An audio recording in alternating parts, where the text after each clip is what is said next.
Hi everyone, I wanted to make this video to kind of give you some terminology for basket making, compare and contrast some baskets, and show you the features that all baskets commonly have. So in my hand I have a base. This base has some base fillers. That's just what I call them, and that's what they're called in your instruction sheet, but so it's just a short piece that fills in the holes that are in the bottom of a basket if I don't put them there. This basket doesn't have those pieces, and that's why you can see through the bottom of it. I could still add them if I wanted to now, but I don't want to, so. So that's what the base fillers do. Then there's the spines, which are these really long pieces. Let's see. Yeah, so these are the spines, and then there's more there. So we have the base fillers and the spines, and then around the edges, there's this, I'm not actually quite sure what this material is here. Kind of just feels maybe like a grass of some sort. Typically, the baskets that I've made have this seagrass in them.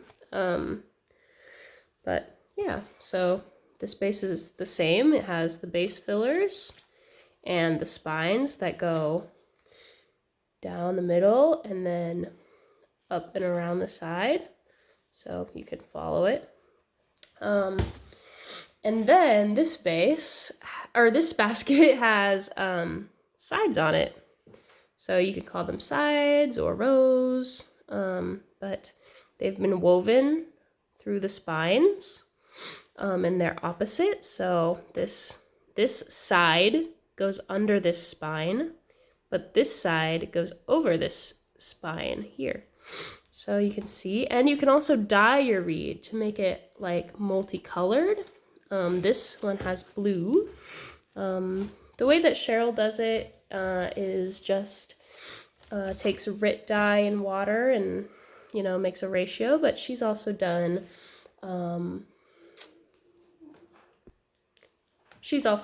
walnut dye or other types of dye. So there's lots of ways to get your dye colored, but yeah, you could do as many colors as you want.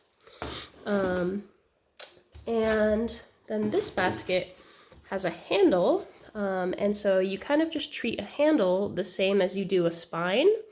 And yeah, even though these baskets look pretty different, they're really all the same components.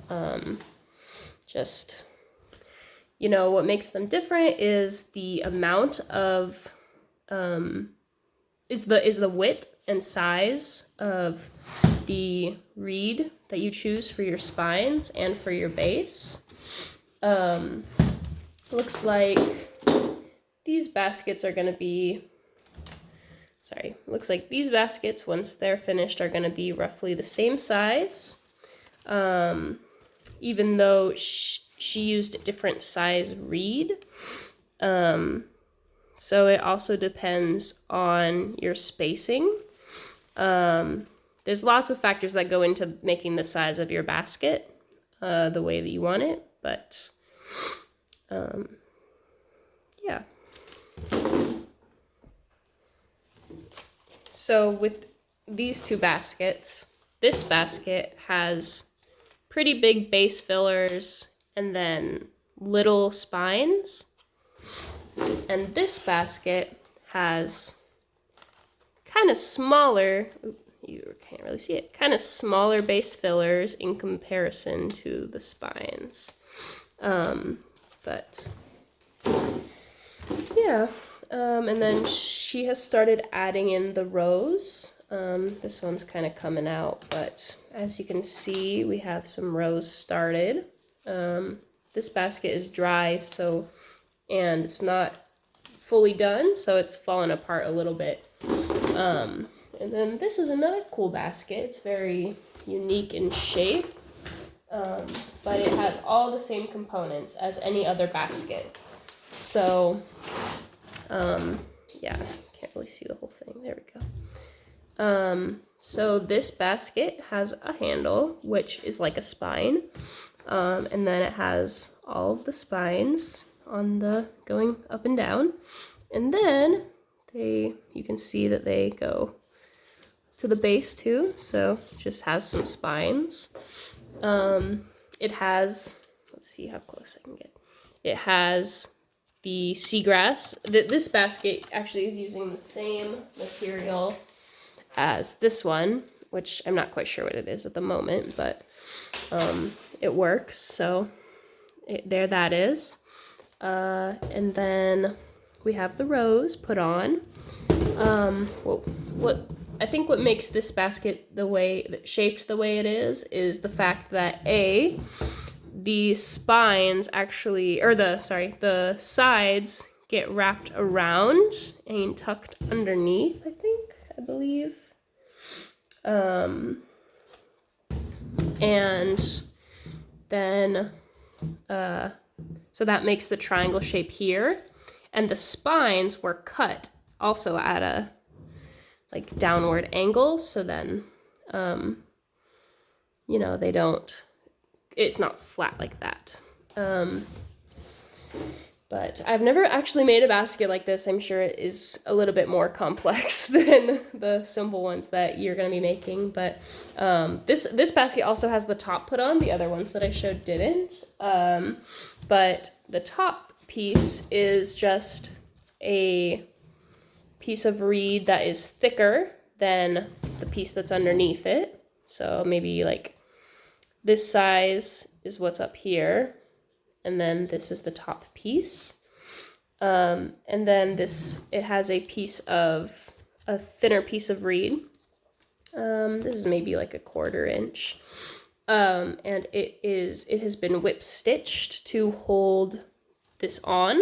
So it just is like woven around the back, in and out.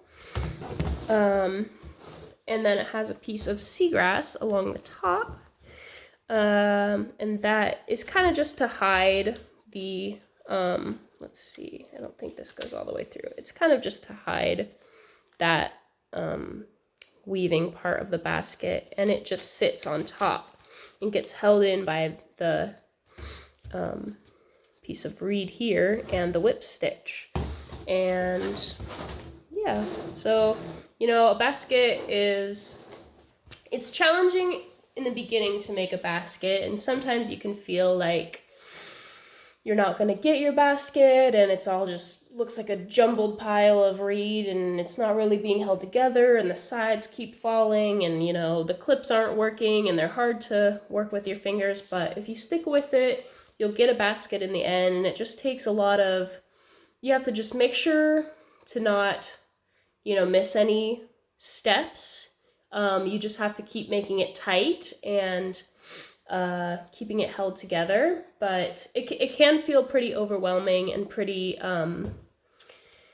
defeating in the beginning. But if you stick with it, you'll get a basket in the end. I know that I'm kind of new to making baskets, but when I was younger, I did Girl Scouts, and Cheryl Chambers is a realtor here in the Eugene area, and she also helped with Girl Scouts when I was growing up, and now I'm her assistant, and she led a basket class. It was a little different. Here, I'll go grab the baskets that we made. So this is more the style of basket that I was making. This is still even a little bit more complex than what I was doing, but we've kind of upgraded. I mean, I haven't made this style, but this is, I think, maybe an upgrade from that. But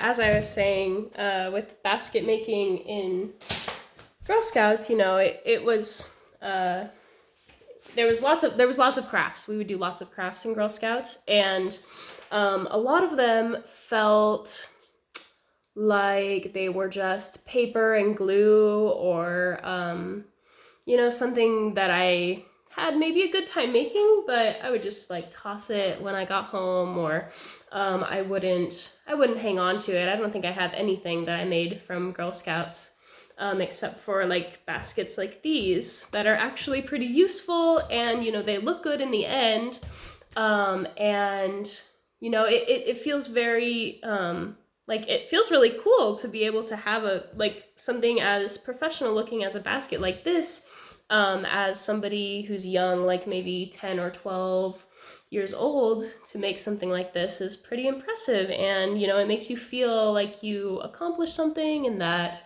it's something that you could give to somebody else and be proud to give to them. So I think that that's a big reason why Cheryl loves to make baskets, is because it's empowering to make something that that you're proud of and that is functional and you would give to someone.